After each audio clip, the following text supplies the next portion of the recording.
If you're still struggling with consent, just imagine instead of initiating sex, you're making them a cup of tea. You say, "Hey, would you like a cup of tea?" And they go, "Oh my God, fuck yes, I would fucking love a cup of tea. Thank you." Then you know they want a cup of tea. If you say, "Hey, would you like a cup of tea?" And they're like, I'm not really sure. Then you could make them a cup of tea or not, but be aware they might not drink it.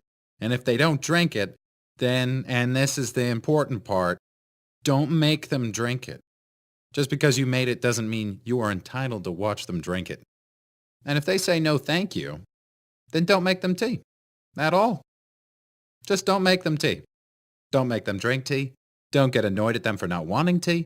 They just don't want tea, okay? They might say, "Yes, please. That's kind of you." And then when the tea arrives, they actually don't want the tea at all. Sure, that's kind of annoying as you've gone to all the effort of making the tea, but they remain under no obligation to drink the tea. They did want tea, now they don't. Some people change their mind in the time that it takes to boil the kettle, brew the tea, and add the milk. And it's okay for people to change their mind. And you are still not entitled to watch them drink it. And if they're unconscious, don't make them tea. Unconscious people don't want tea. And they can't answer the question, "Do you want tea?" Because they're unconscious. Okay, maybe they were conscious when you asked them if they wanted tea. And they said yes. But in the time it took you to boil the kettle, brew the tea, and add the milk, they are now unconscious. You should just put the tea down. Make sure the unconscious person is safe. And this is the important part again. Don't make them drink the tea. They said yes then, sure, but unconscious people don't want tea. If someone said yes to tea, started drinking it, and then passed out before they'd finished it, don't keep on pouring it down their throat.